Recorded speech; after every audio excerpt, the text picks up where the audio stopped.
Saudara, hari-hari ini ya ada mendidih betul suasana politik di Indonesia, sangat mendidih. Nah, saudara, ini ringkas saja ya sebelum kita masuk pada tema hormatilah ayahmu dan ibumu.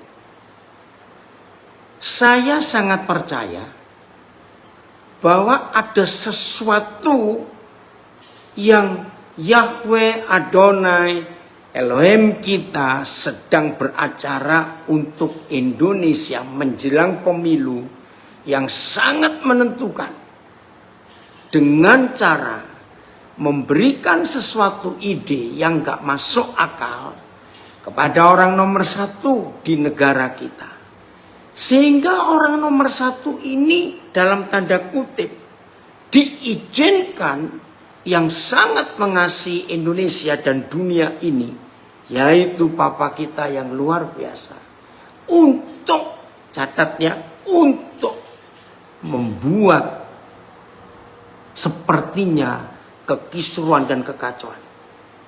Tapi saya melihat justru ada Tuhan di sini yang tidak dikenal cara kerjanya oleh 90 sekian persen bangsa Indonesia. Saya percaya orang nomor satu ini sendiri sedang bingung. Kenapa dia buat ini? Tapi tunggu. Nah, bukan itu yang kita mau bahas sekarang. Masalah Mahkamah Konstitusi. Ya, berapa hari ini kita mendengar 4 huruf. Terus MK, MK, MK, MK. Nah, bagi yang belum tahu apa sih MK itu, ya Majelis Kehormatan Mahkamah Konstitusi. Akhirnya kemarin mereka memutuskan ada sejarah baru di Indonesia. 8 November 2023 Mahkamah Konstitusi, ya Majelis Kehormatan Mahkamah Konstitusi membuat sebuah keputusan yang jeder gitu. Nah, akhirnya hakim, ya ketua hakim Mahkamah Konstitusi diberhentikan dari jabatannya sebagai ketua MK. Nah, ternyata hari ini ribut lagi, tidak terima ya hakim yang diberhentikan ini. Maju lagi, maju lagi. Nah, apa sih yang kita mau diskusikan dengan tema kita hormati ayahmu dan ibumu? Saudara, begini loh. Yang mereka ributkan itu semua hukum yang dibuat oleh mereka sendiri. Renungkan. Ya, coba nanti masing-masing mereka akan menggunakan hukum yaitu sudah disahkan oleh lembaga tinggi negara kita, yaitu DPR. Nah, itu saya tertawa selama 2 hari ini. Mereka itu ribut sendiri dengan hukum yang mereka buat sendiri. Saya harap ngerti ya konsep itu ya. Jadi mereka itu bingung sendiri. Jadi nanti ini akan saling adu argumen. Bahkan beberapa orang, termasuk beberapa anak-anak saya, yang tadinya begitu pro kepada orang nomor satu ini, tiba-tiba banyak yang berbalik arah. Saya tenangkan mereka, tunggulah, tunggu, sabar dulu. Ada sesuatu yang Tuhan izinkan terjadi di negara kita. Oke, tunggu. Nah, tapi kita lanjut sekarang. Aneh bukan? Lucu bukan? Jadi di semua negara di dunia ini, kalau bicara masalah hukum, ya itu yang diperdebatkan adalah hukum yang mereka buat sendiri. Nah, ini dia hukum yang mereka buat sendiri diperdebatkan. Nanti mereka saling adu. Hukum ini, hukum itu. Nah, yang saya maksud begini. Hukum Tuhan kita tidak perlu diperdebatkan dan didiskusikan. Sebab firman yang adalah kebenaran, dan kebenaran itu adalah hukum yang Tuhan buat sendiri. Dan percayalah, sebelum hukum Tuhan itu jadi hukum yang merupakan firman yang tertulis, sang hukum itu sendiri. Nah ini loh. Jadi Tuhan kita itu adalah hukum itu sendiri. Apa yang dia buat, dan apa yang dia katakan, dan apa yang dia tuliskan, itu tidak perlu diperdebatkan dan tidak perlu didiskusikan, tidak perlu disanggah, cukup mempercayainya.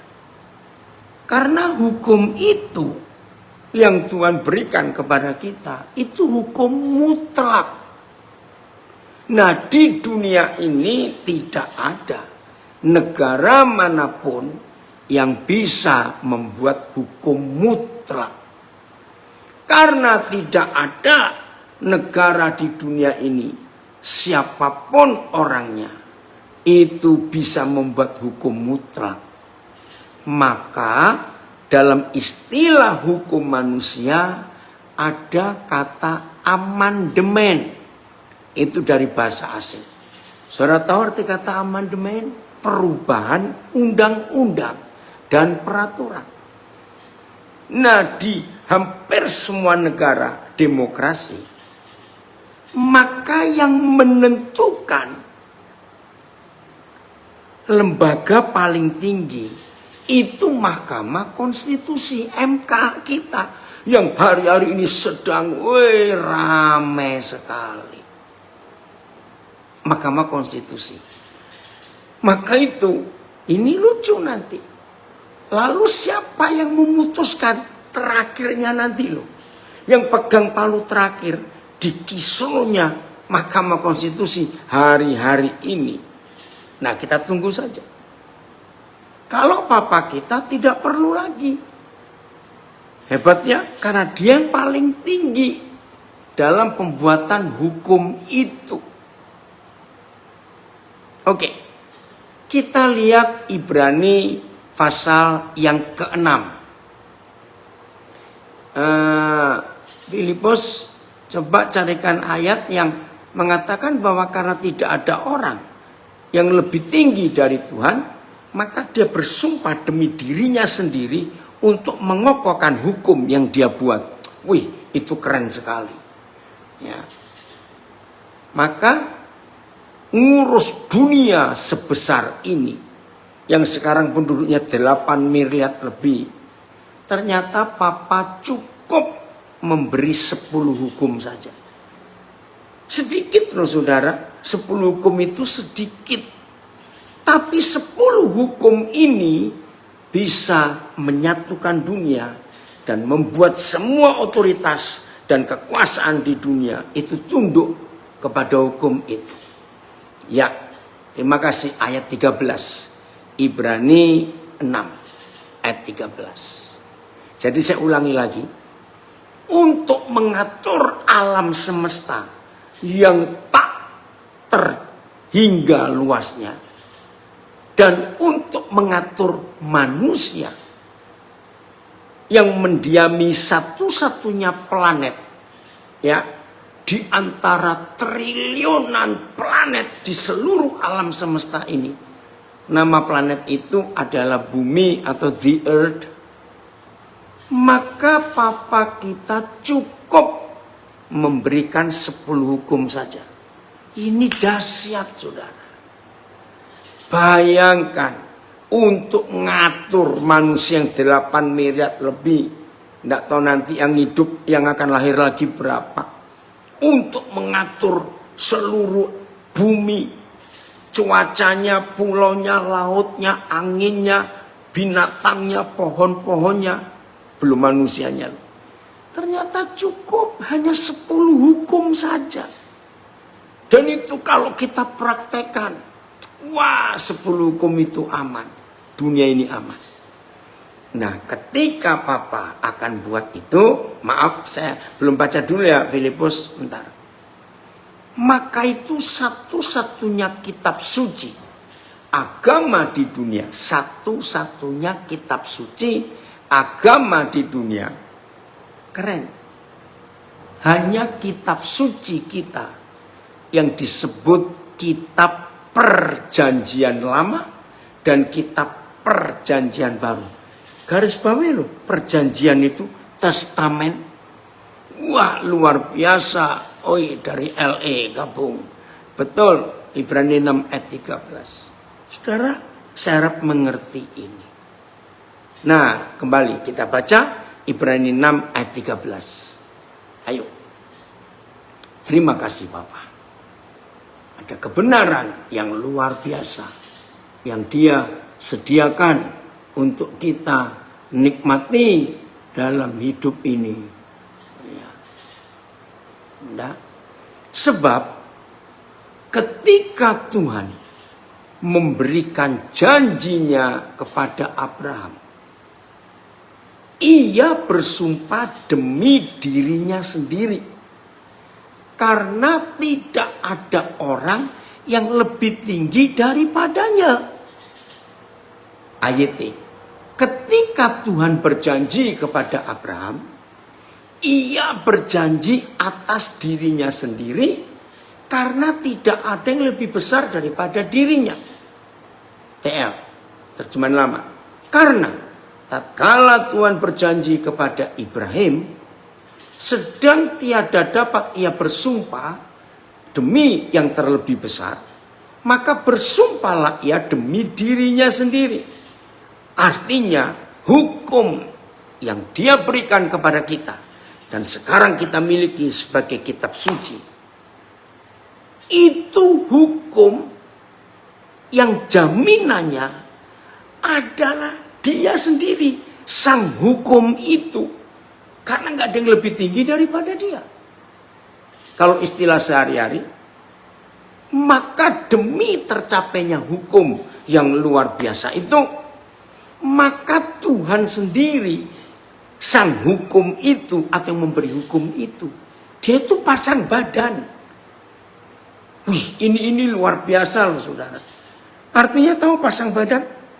Pokoknya kalau sampai hukum ini nggak berlaku, atau hukum ini jatuh, aku yang bertanggung jawab, nggak main-main. BIS. Ketika Tuhan berjanji kepada Abraham, Ia bersumpah bahwa Ia akan melakukan apa yang telah dijanjikan. Wih, terima kasih Bapak, terima kasih. Saya ulangi, ketika Tuhan berjanji kepada Abraham, Ia bersumpah bahwa Ia akan melakukan apa yang telah dijanjikannya. Dan karena tidak ada yang lebih tinggi daripada Tuhan, maka Ia bersumpah atas namanya sendiri. Kalau orang Jakarta bilang gila enggak ini? TSI. Abraham adalah contoh bagi kita. Tuhan berjanji kepada Abraham dengan bersumpah demi dirinya sendiri. Sewaktu Tuhan berkata, Abraham, aku bersumpah demi diriku sendiri. Aku sungguh-sungguh berjanji akan memberkatimu dan memberikan banyak keturunan kepadamu.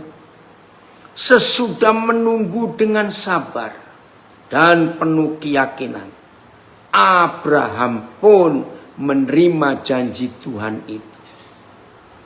Nah, yang membuat dia yakin akan janji tersebut, ya kalimat ini keren.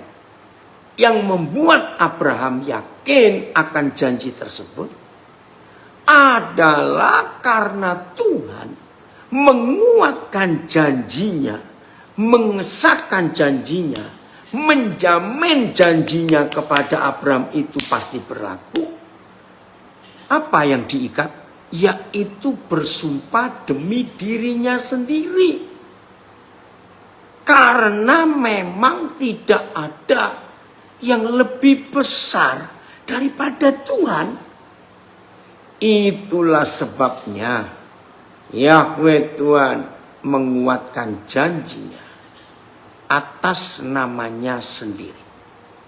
Maaf, bagi yang masih bingung, mungkin apa yang saya mau berikan setelah ini akan menolong saudara punya keyakinan.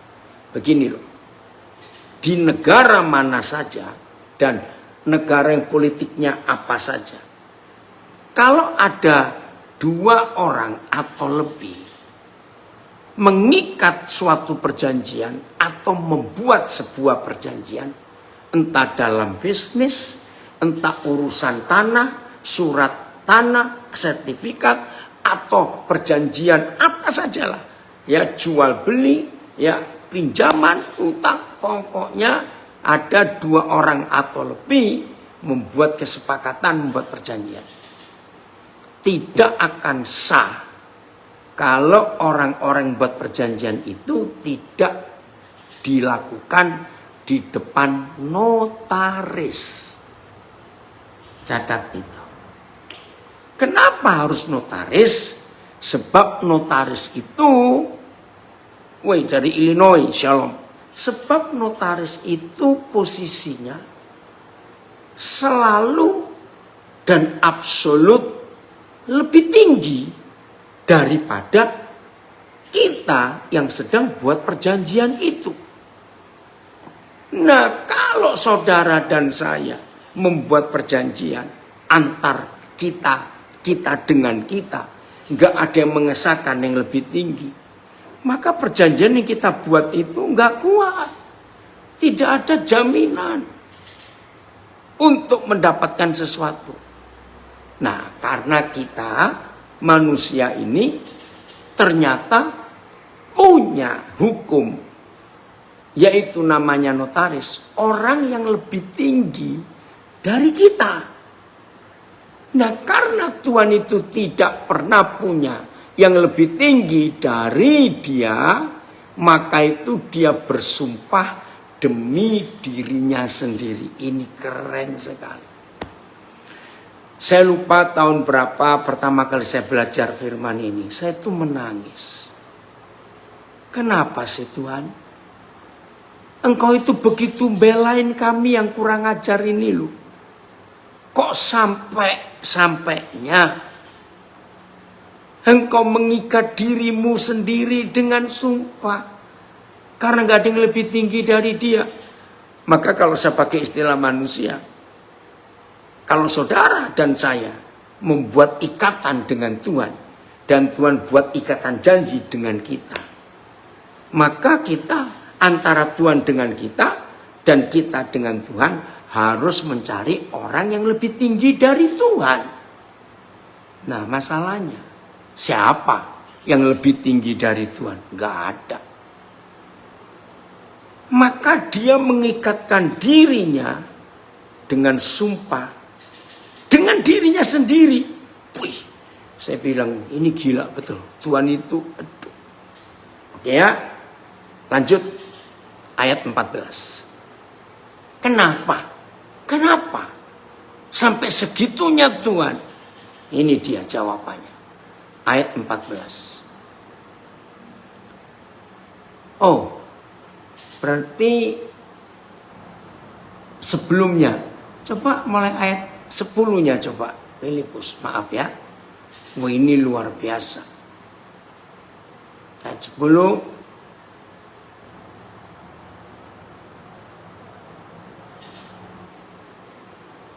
Ya. Oh. Oke.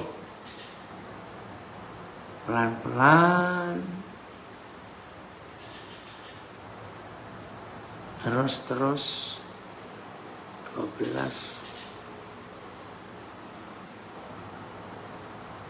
Tadi bilang ayat 14, coba lihat 14-nya. Oke, saya baca. Terus coba naik lagi. Oh, maaf ini. Pelan-pelan Filipus, pelan, maaf ya. Nah, ayat 16. Terima kasih. Ibrani 6 ayat 16. Stop dulu. Boleh pakai berapa terjemahan Filipus ayat ini? Bapak, kalau sampai ada di antara kami yang sedang belajar ini masih kesulitan mendapatkan konsep ini, tolong kami. Supaya kami nangkap sungguh-sungguh isi hatimu yang luar biasa. Dalam nama Yesus. Siapa ya? Filipus atau siapa? Tolong undang Budi yang dari Solo. Karena berapa saat yang lalu istrinya Budi itu sudah disumpah sebagai notaris dan wilayah kerjanya ada di Solo juga. Nah, supaya dengar ini, karena istrinya Budi ini namanya Ika itu notaris. Oke ya, saya baca ayat 16. Sebab manusia bersumpah demi orang yang lebih tinggi. Itu tadi notaris. Dan sumpah itu menjadi suatu pengokohan baginya. Atau Niken bisa undang Budi ya untuk gabung. Saya ulangi. Sebab manusia bersumpah demi orang yang lebih tinggi. Dan sumpah itu menjadi suatu pengokohan baginya. Yang mengakhiri segala bantahan. Ayat. Manusia itu bersumpah demi seseorang yang lebih besar daripada dirinya sendiri. Dan sumpah diberikan sebagai penegasan untuk mengakhiri semua perbantahan. TL. Karena manusia bersumpah demi yang terlebih besar daripada dirinya. Dan sumpah itulah menyungguhkan perkaranya. Sehingga menyudahkan, mengakhiri segala perbantahannya. PS. Kalau orang bersumpah, ia bersumpah atas nama orang lain yang lebih tinggi daripadanya. Maka sumpah itu mengakhiri segala bantahan. PSI. Kita tahu bahwa ketika manusia bersumpah, mereka tentu menyebut nama seseorang yang lebih berkuasa. Lagi sekali, buat umum, siapa nama seseorang yang lebih berkuasa? Ya notaris. Dan biasanya menyebut nama Tuhan. Nah, hampir semua agama ada sumpah demi Tuhan. Oke. Bila di pengadilan seseorang bersumpah dengan menyebut nama Tuhan, itu sumpah yang tertinggi. Karena berani menyebut nama Tuhan dan kesaksiannya dianggap benar. Nah, ini yang mengagetkan. Ayat 17 itu mengagetkan, saudara. Ayo lihat ayat 17-nya. Ibrani 6. Wih. Ini saya shock, surprise pertama kali membaca. Sampai begitunya Tuhan kita. Oke. Kita lihat. Ini serius Tuhan kita, saudara. Nggak main-main ya dengan janjinya. Karena itu, untuk lebih meyakinkan mereka. Siapa mereka itu? Abraham. Dan kita. Aduh, sampai segitunya Tuhan. Karena itu untuk lebih meyakinkan manusia, saya ganti langsung. Yang berhak menerima janji itu. Yaitu janji akan kepastian putusannya. Tuhan telah mengikat dirinya dengan sumpah. Ayat. Jadi ketika Tuhan ingin menunjukkan dengan lebih meyakinkan kepada ahli waris janjinya bahwa tujuannya atau janjinya tidak akan berubah, ia menjamin janji itu dengan membuat sumpah. PS, Tuhan mau menegaskan kepada orang-orang yang menerima janjinya bahwa ia tidak akan merubah janjinya, merubah rencananya. Biasa toh, kita kan ragu-ragu. Saya baca tadi ada komen bagus, tapi saya terlewat. Oh, dari Filemon. Orang yang meragukan janji Yahweh berarti orang itu meragukan pribadi Yahweh yang berjanji. Karena Yahweh menjaminkan dirinya agar janji itu terlaksana. Oh ya, Bud, makasih kamu hadir. Nah, ajak Ika ya ikut belajar, karena kita belajar tentang notaris hari ini. Ajak Ika ya, Bud. Nah, saudara, komen di Zoom dari Filemon saudara kita itu sebelum kita baca ayat 17-nya. Maka itu kalau sampai ada manusia model kita ini setelah membaca hati Tuhan demi menegaskan kepada kita yang menerima janjinya bahwa Tuhan yang berjanji itu tidak akan merubah rencananya. Itulah sebabnya ia menambah sumpah pada janji itu. Masih nggak percaya? Keterlaluan kita ini. TSI. Demikian juga waktu Tuhan hendak menguatkan kebenaran janjinya. Dia menguatkan janji itu dengan sumpah. Karena dia ingin supaya kita, keturunan Abraham secara rohani, meyakinkan bahwa apapun yang Tuhan janjikan pasti ditepati. Nah, ini saya nangis, saudara. Pertama kali Roh Kudus membukakan saya rahasia ini berapa puluh tahun yang lalu. Saya nangisnya begini loh. Papa, sebetulnya nggak perlu dengar ini. Ini isi hati saya waktu itu sambil menangis saya ngomong. Papa, sebetulnya nggak perlu. Papa meyakinkan kami mantan-mantan bajingan ini. Mungkin masih ada bajingannya di antara kita ini.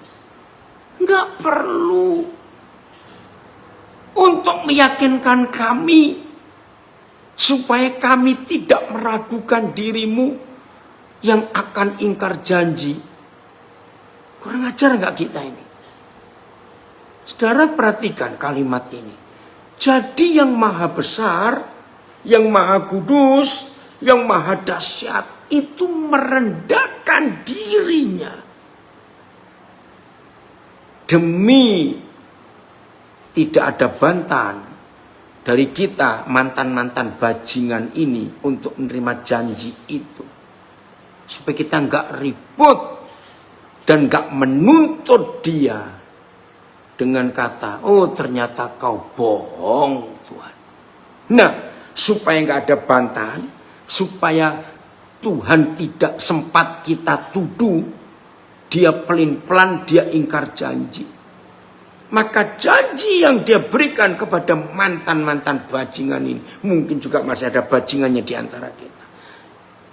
Dia tuh ngikat sumpah demi dirinya.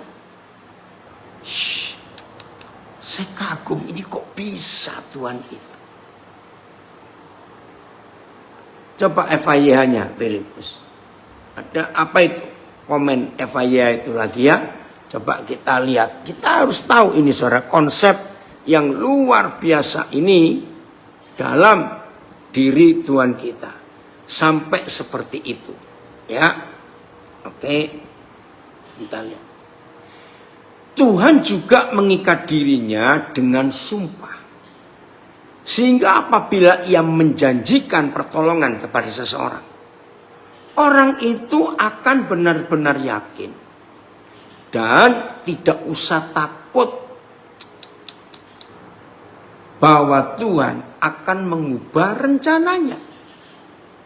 Saya harap saudara ngerti ya, ini kan dahsyat Tuhan itu. Terus begini, saya makin nangis. Seandainya toh Tuhan tidak menepati janjinya kepada kita.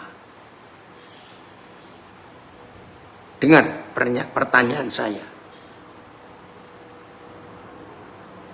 Apakah dia akan turun derajatnya sebagai Tuhan atau tetap Tuhan? Renungkan kalimat ini. Ayo, jadi bagaimana? Kalau dia tidak menepati janjinya. apakah ketuhanannya akan turun? Buat saya tidak. Dia tetap Tuhan. Dan maaf ya, ini dalam pikiran manusia. Kalau toh dia tidak menepati janjinya, ya kalau kita rugi yang urusan kita, bukan urusan dia. Wih, tapi saudara, demi kekurangan ajaran kita, Papa itu mengikatkan dirinya dengan sumpah seperti itu. Saya nggak bisa ngerti pikiran ini. Berarti kita ini sangat-sangat keterlaluan. Boleh saya berkata begitu? Kita ini sangat keterlaluan. Sampai dia, supaya dia nggak mau ribut dengan kita yang kurang ajar begini, dia ngikat dengan sumpah. Maka itu betul tulisan tadi. Kalau sampai kita meragukan, oh terima kasih VMD-nya ya, versi membaca dengan mudah. Tuhan mau membuktikan bahwa janjinya benar. Ia mau membuktikannya kepada orang yang akan mendapatkan yang dijanjikannya. Sehingga orang yang mendapatkan janji itu dapat mengerti dengan jelas bahwa rencananya tidak pernah berubah. Tuhan mengatakan sesuatu akan terjadi. Dan dia membuktikan yang dikatakannya, yang dijanjikannya dengan bersumpah. Nah, sumpahnya itu dengan dirinya sendiri. Wih, dahsyat. Terima kasih Papa, hatimu sejernih itu. Hatimu sehebat itu. Terima kasih. Nah, ayat berikutnya. Lalu kita beralih nanti. Ayat berikutnya. Ayat berapa? 18? Ada? Ini sungguh-sungguh luar biasa, saudara. Ayat 18.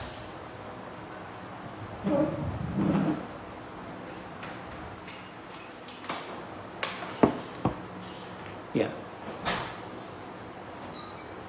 Supaya, perhatikan ya.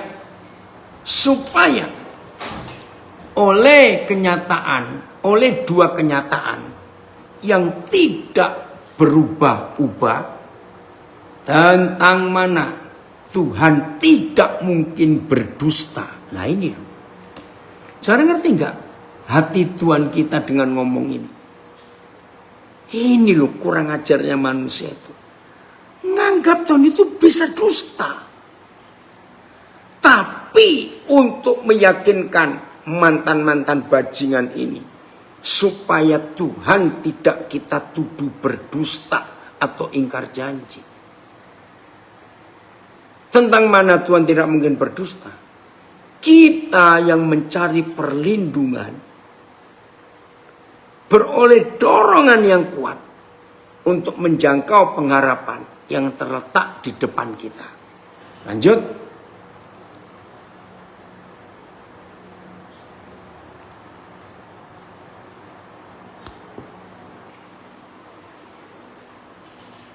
Oh bukan, terjemahan lain, AYT. Ya. Sehingga dengan dua hal yang tak dapat berubah itu, yang mengenainya, Tuhan mustahil berbohong. Kurang ajar betul kita ini. Saya harap bagi saudara yang pertama kali tahu ya, kebenaran ini. Ayo hari ini kita tahu konsep ini. Saudara tahu nggak arti tulisan ini? Yang mengenainya Tuhan mustahil berbohong. Itu artinya saudara dan saya sebagai manusia yang mantan bajingan dan dia selamatkan, itu bisa nganggap Tuhan bohong. Kurang ajar nggak kita? Kita yang mencari perlindungan akan mendapat dorongan yang besar untuk berpegang teguh pada pengharapan yang diberikan kepada kita. Terus, PS, dua hal itu tidak dapat berubah. Apa itu? Satu, Tuhan tidak mungkin berdusta mengenai janji dan sumpahnya. Sebab itu kita yang sudah berlindung pada Tuhan diberi dorongan kuat untuk berpegang teguh pada harapan yang terbentang di depan kita. TSI. Itulah sebabnya Tuhan sudah memberikan janji dan sumpahnya. Ingat, maka itu kitab suci kita disebut kitab perjanjian. Perjanjian lama dan perjanjian baru. Ya, saya ulangi. Itulah sebabnya Tuhan sudah memberikan janji dan sumpahnya. Dua hal itu tidak mungkin berubah karena Tuhan mustahil berdusta. Sekali lagi, kalau sampai ada firman Papa itu ngomong, aku ini mustahil berdusta, Daniel. Aku ini gak mungkin bohong kepadamu. Saudara, kalau sampai Tuhan ngomong seperti itu, berarti tidak sedikit, artinya banyak di antara kita nganggap dia bisa bohong dan bisa dusta. Kurang ajar betul kita ini.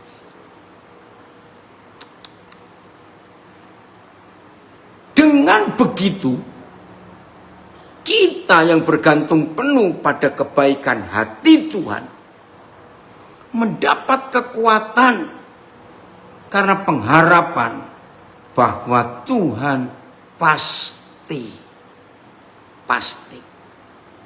menepati semua janjinya kepada kita. Sampai di kalimat ini, Ibrani 6 ayat 18 ini ya. Maka 10 perintah Tuhan tidak perlu didiskusikan, tidak perlu disanggah, tidak perlu diperdebatkan. Terimalah perintah itu. Karena sebelum dia memberikan perintahnya kepada kita, dan kita sudah tahu isi hati Tuhan. Itu semua demi kebaikan kita.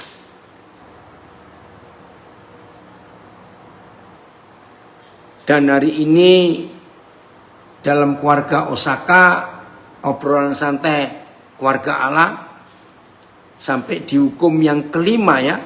Kasihlah ayah dan ibumu. Kelima atau keenam hukum ini?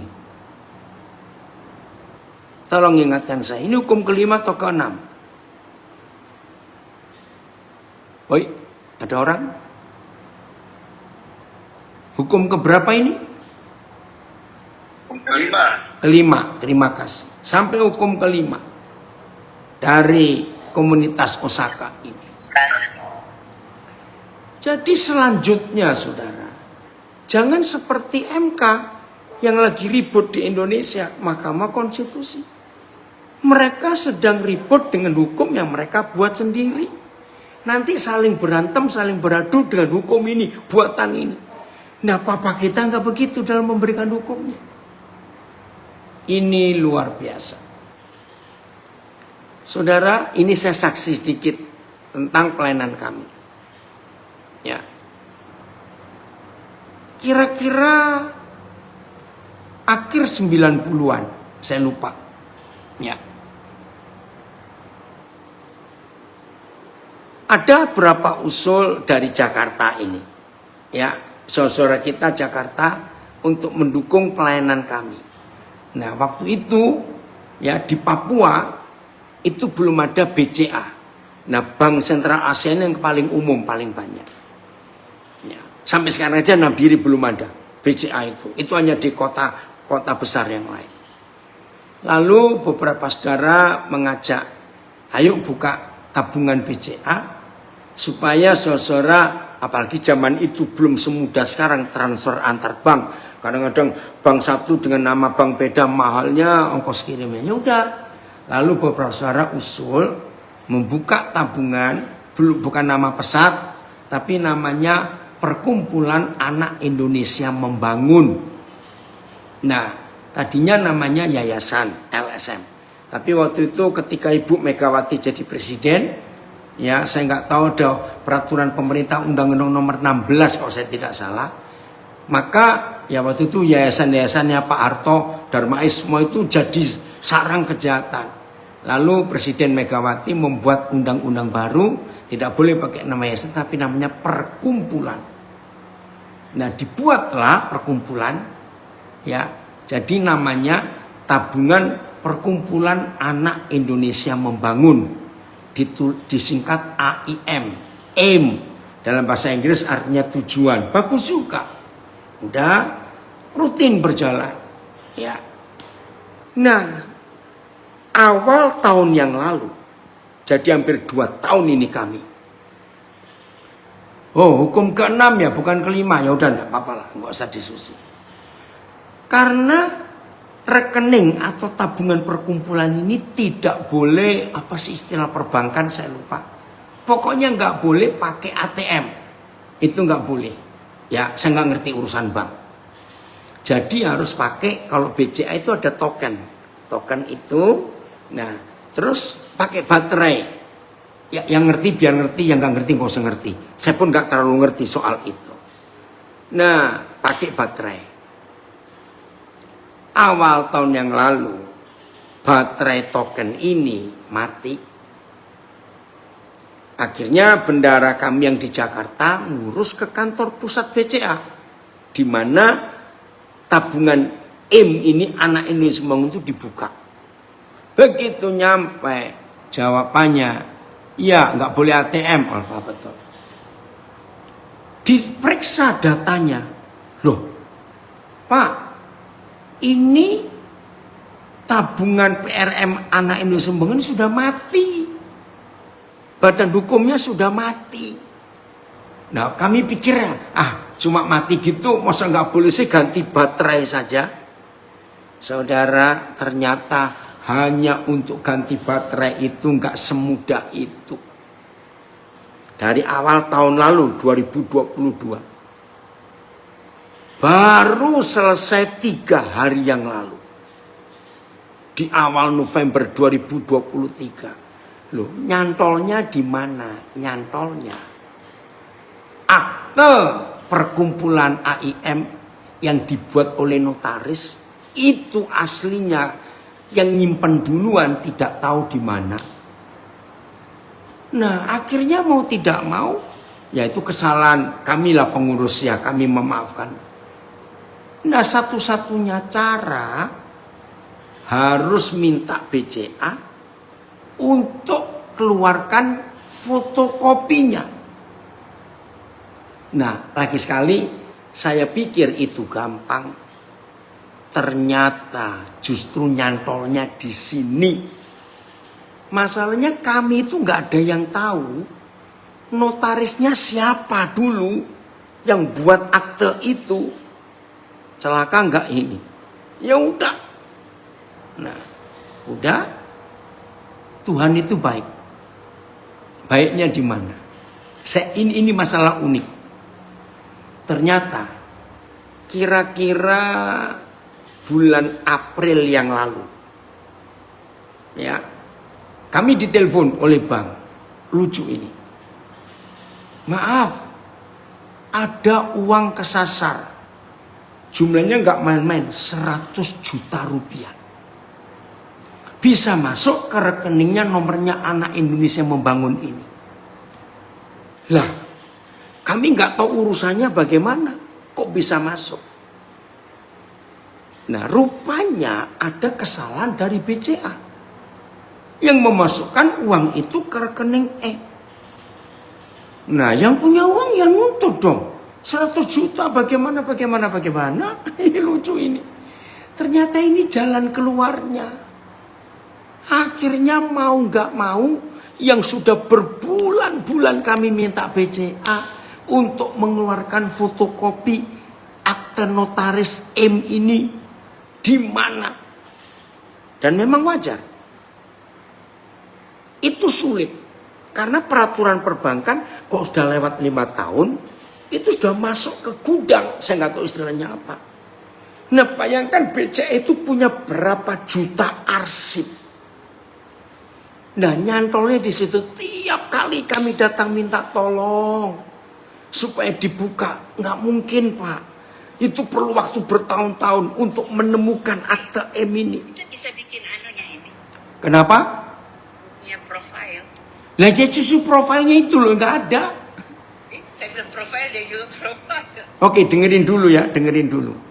Nah, gara-gara 100 juta itu nyasar. Maksudnya profilnya, misalnya gambar foto. Ya. Masukkan. Ya, ketika ada uang nyasar sebanyak itu, ya, saudara, ternyata BCA harus berjuang. Karena uang 1 juta pun nggak bisa dikeluarkan. Karena sudah masuk. Sampai ada beberapa teman, ya berkat Tuhan lah, tunggu dulu, berkat Tuhan enak saja. Nah, gara-gara uang 1 juta itu, akhirnya file kami ditemukan. Berapa minggu yang lalu. Ketemulah alamat notarisnya. Nah, masalah baru muncul. Begitu sampai ke alamat notaris, ternyata sudah jadi toko kelontong. Dan orang-orang yang tahu di situ bilang notarisnya sudah meninggal. Nah, terus gimana lagi ini?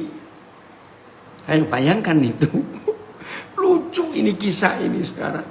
Tapi nggak tahu bagaimana anak-anak saya hebat di Jakarta. Wah, berjuang untuk mencari siapa pengganti notaris ini. Pasti ada penggantinya.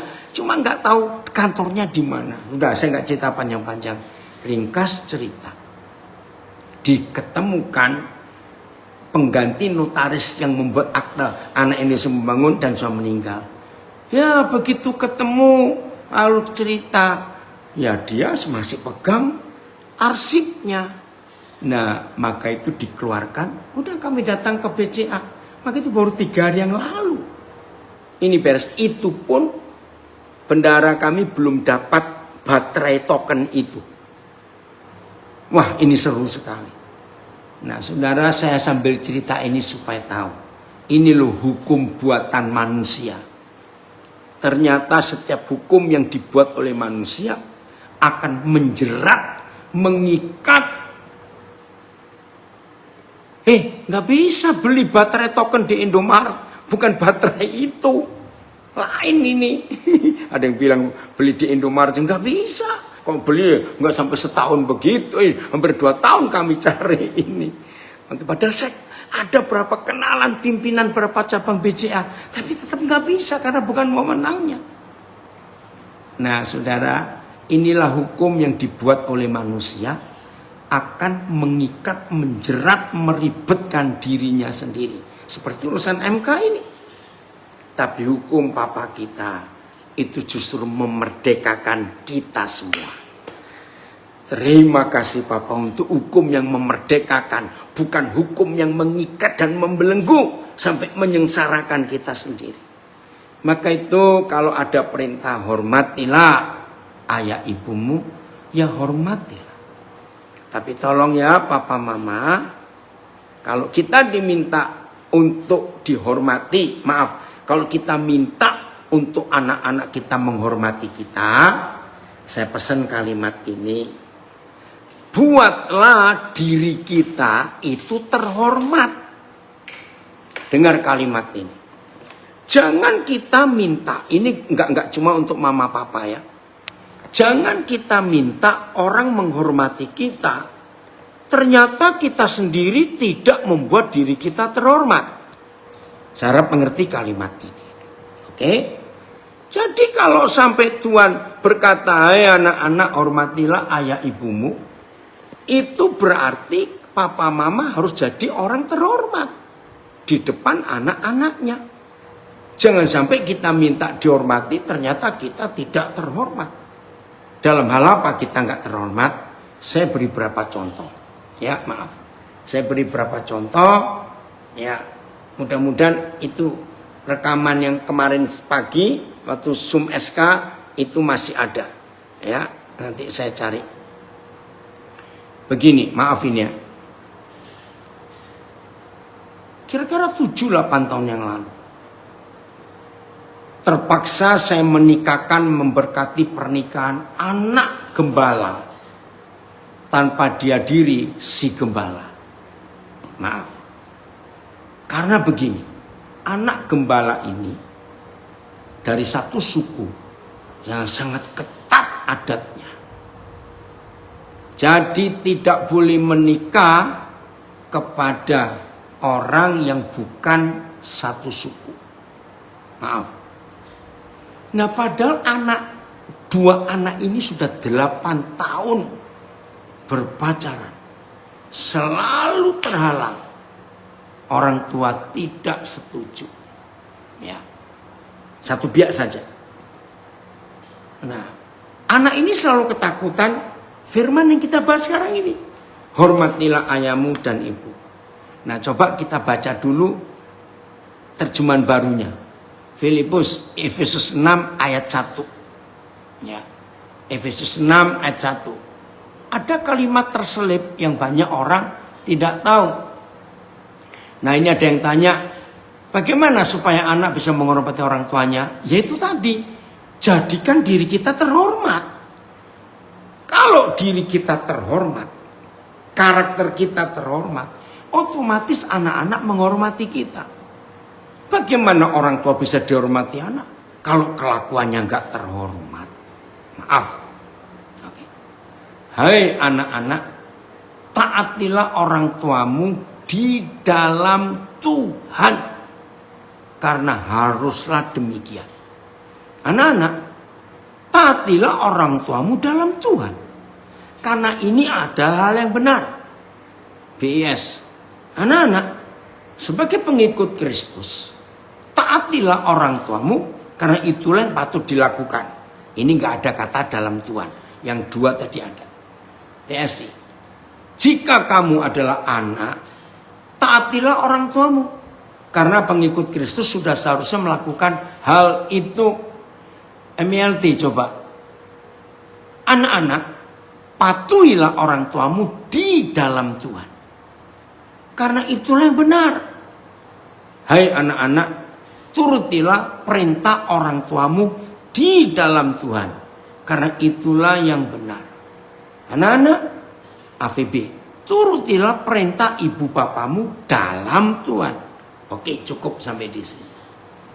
Nah, papa mama, kalau ada papa mama Kristen tapi tidak hidup di dalam Tuhan, tidak bisa dituruti, nggak bisa dihormati. Nah, inilah keputusan saya kepada gembala itu. Saya marah. Apakah hanya sukumu yang paling baik, sehingga anakmu tidak boleh menikah dengan suku lain? Ya, buat suku ini, jawabannya saya sudah tahu. Enggak, nanti masalah warisan. Biasanya kalau tidak satu suku, nanti masalah warisan. Bahkan kalau toh ada yang nekat menikah, harus beli nama keluarga, bayar puluhan juta, hanya supaya dapat warisan. Nah, saya jelaskan kepada gembala ini. Nah, kalau anak-anak tidak mikiri warisan, apa tetap nggak boleh? Jawabannya tidak, itu adat. Maaf ya, saya harus ngomong. Buat suku ini ada istilah yang jahat. Lebih baik dikatakan orang tidak bertuhan daripada tidak beradat. Wih, saya ngeri. Maka itu suku ini kacau sampai hari ini kekristenannya. Ya karena mereka punya istilah yang ngeri. Lebih baik dikatakan tidak bertuhan daripada tidak beradat. Akhirnya saya berkata kepada si anak, oke, saya siap nikahkan kalian. Karena walaupun orang tuamu pendeta, tapi tidak di dalam Tuhan. Karena dia rasialis. Kalau pakai istilah politik, sarah pendeta ini. Karena anaknya harus menikah dengan yang sesuku. Maaf loh saudara, maaf. Nah, jadi anak-anak kalau melihat orang tuanya yang Kristen sekalipun, tapi hidupnya kacau balau, tidak di dalam Tuhan. Menurut firman yang kita sudah baca dari beberapa terjemahan, orang tua seperti itu nggak patut dituruti. Catat itu. Hebat ya papa kita. Maka itu kita harus tahu bagaimana hidup kita di dalam kebenaran yang luar biasa itu. Betul. Tinggalkan adat istiadat yang duniawi. Hormati Tuhan lebih daripada apapun juga. Oke, saya coba cari salah satu tulisan bagus kemarin. Ya, waktu Zoom SK. Ya, bentar ya. Saya cari, mudah-mudahan ada. Ini anak nulisnya bagus sekali. Dan saya sudah jawab dia, saya sudah telepon langsung. Ya, karena kemarin waktu Zoom itu nggak sempat jawab. Bentar, saya cari.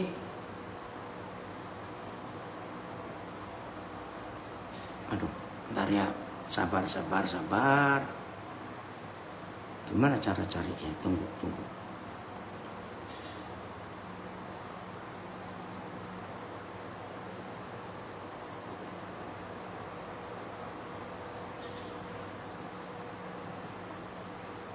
Oh.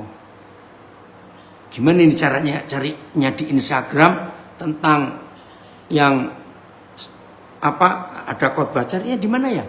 Bisa bantu saya? Ada yang bisa bantu?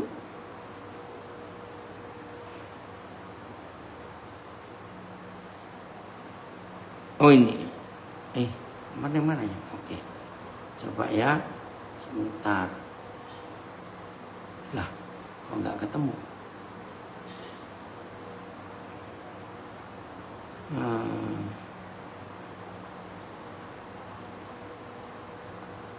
Oh, nggak ada.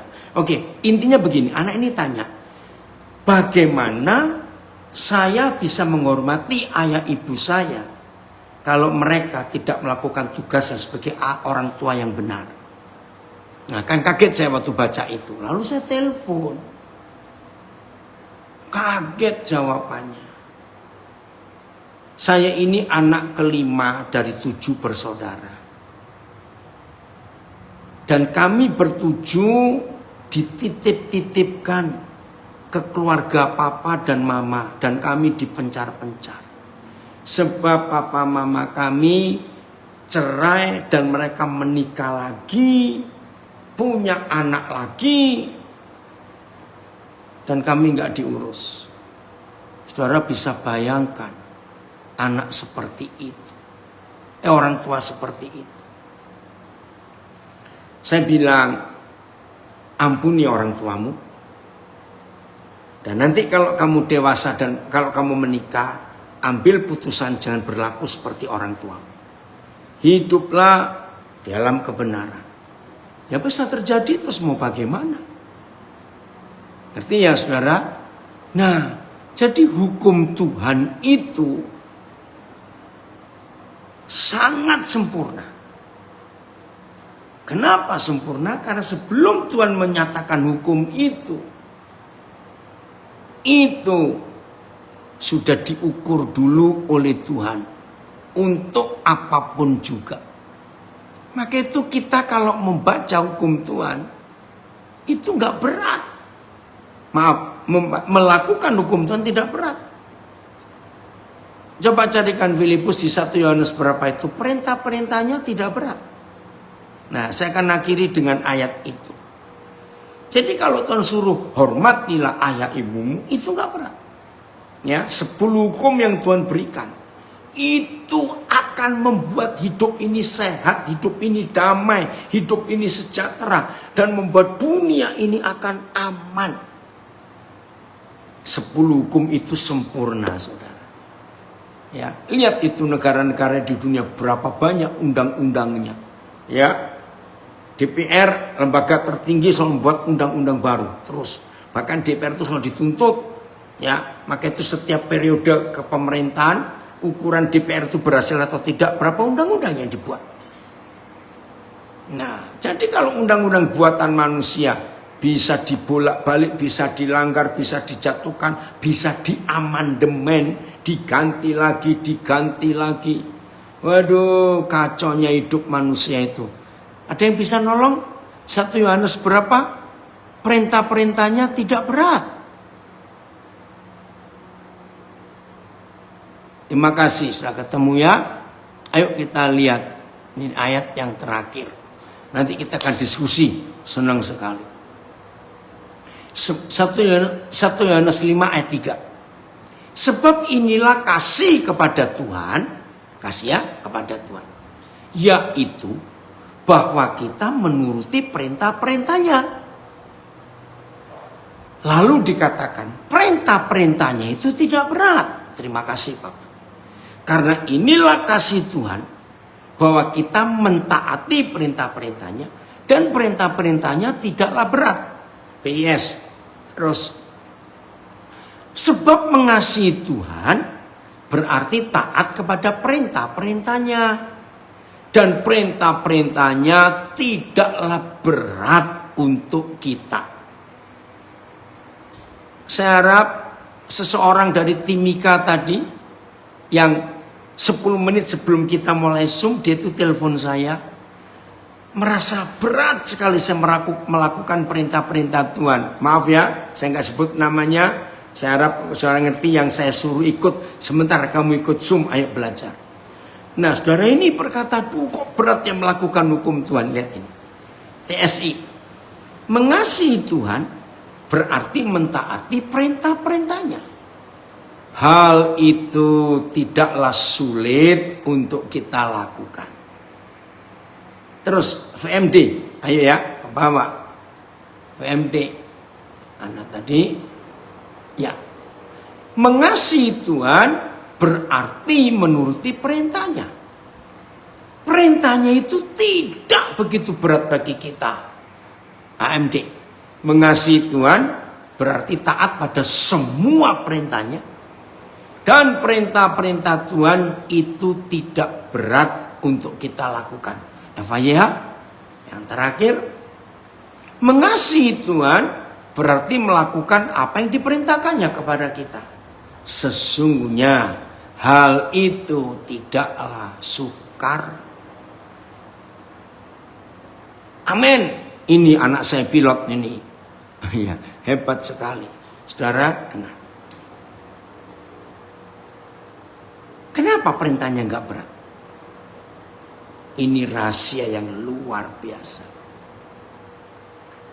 Kesalahan banyak negara, pemerintah buat peraturan, tapi hanya rakyat yang suruh melakukan. Yang buat peraturan bisa melanggar peraturan itu. Maka itu rakyat banyak demo. Maka itu negara-negara yang pemerintahnya juga adil melakukan hukum dan perintah yang mereka buat sendiri, maka di negara itu jarang ada demo dari rakyatnya. Tapi negara yang rakyatnya sering demo, itu pasti pemerintah yang buat peraturan tidak melakukan peraturan dibuat. Nah, papa kita tidak begitu. Mengapa perintahnya tidak berat? Sebab semua perintah yang papa berikan kepada kita, dia itu ikut melakukan perintah itu. Jadi dia nggak cuma nyuruh kita.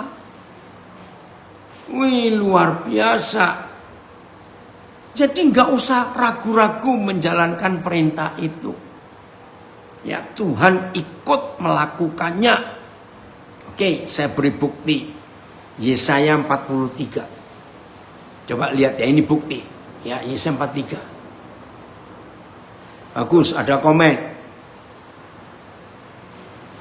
dari Orlando. Ya, Yohanes 14:21. Siapa yang mengasihi aku, dia akan menuruti perintahku. Nah, ada komen dari Tulungagung. Jangan jadi gajah dibelangkoni. Iso khotbah, iso ngelakoni. Ya, itu istilah Jawa. Coba lihat Yesaya 43. Amin. Dari Medan, perintah Papa di surga ringan dan enak. Wow, ada hamba Tuhan dari New York. Raffi, apa kabar ini?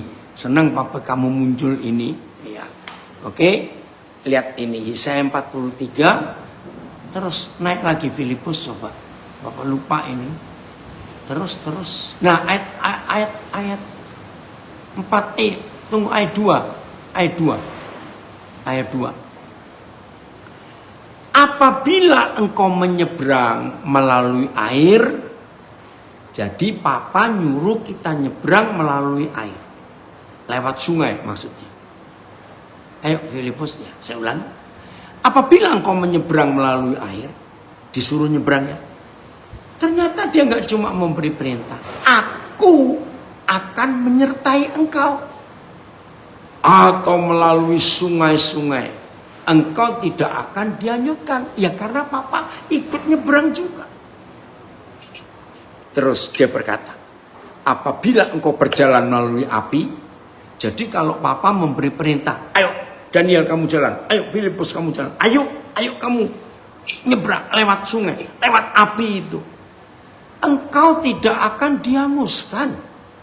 Dan nyala api tidak akan membakar engkau.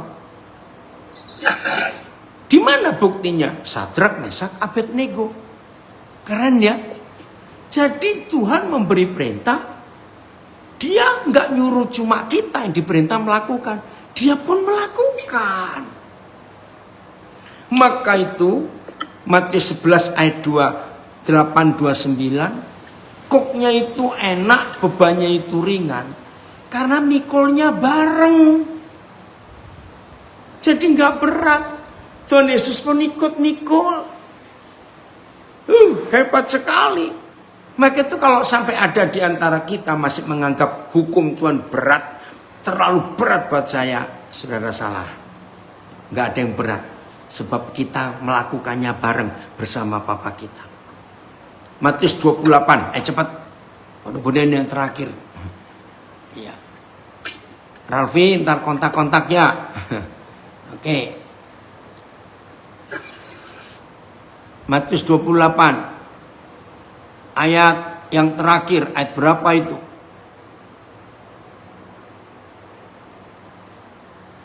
Ya, dia memerintahkan kita untuk pergi ke seluruh dunia. Betul ya? Dia perintah kita, pergilah kamu.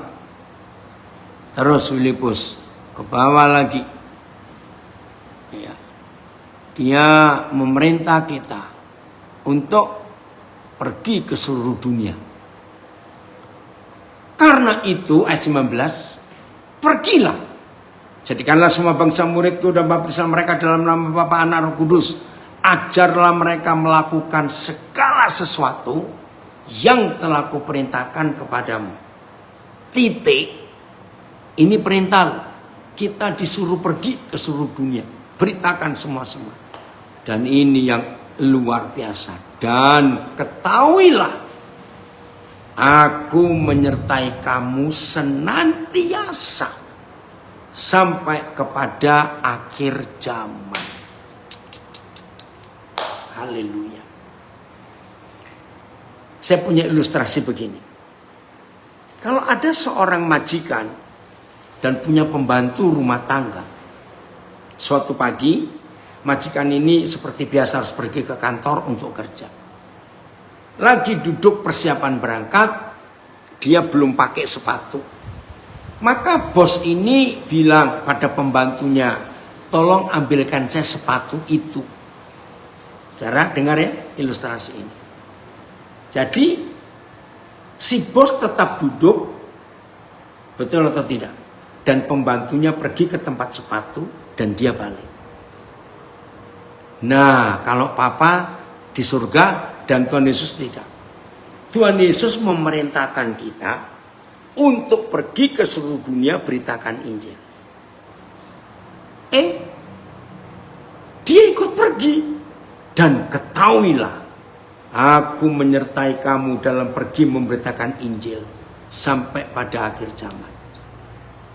Nah, kalau bos itu seperti Tuhan Yesus, maka ketika dia suruh pembantunya ambil sepatu ke tempat sepatu, ternyata bos ini ikut pergi ke tempat sepatu. Dan waktu pembantu balik bawa sepatu, dia ikut balik juga. Ngerti ilustrasi ini? Maka itu gak ada perintahnya yang berat. Kalau dia memberi perintah kita, hai manusia murid-muridku, kasihlah musuhmu. Dia nggak cuma ngomong, dia sudah melakukan waktu di kayu salib. Papa, ampunilah mereka, karena mereka tidak tahu apa yang mereka perbuat. Jadi dia melakukan. Udahlah, pokoknya mulai hari ini, kalau saudara masih ragu-ragu, ayo renungkan kembali firman ini, ulangi lagi dari depan tadi. Keren ya? Wih, ini luar biasa. Terima kasih Papa. Nggak ada perintahmu yang berat, tidak ada. Ya, jadi harus kita pegang janji Tuhan untuk apapun juga. Nah, apa ini? Anak saya bilang itu mah bukan pendeta tapi dukun. Awas kamu Gus ya. Oke, wih, terima kasih Papa untuk seperti ini. Ya, ada yang komen lagi. Ntar.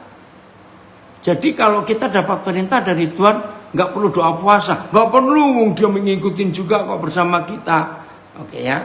Oke, Tuhan Yesus memberkati kita semuanya.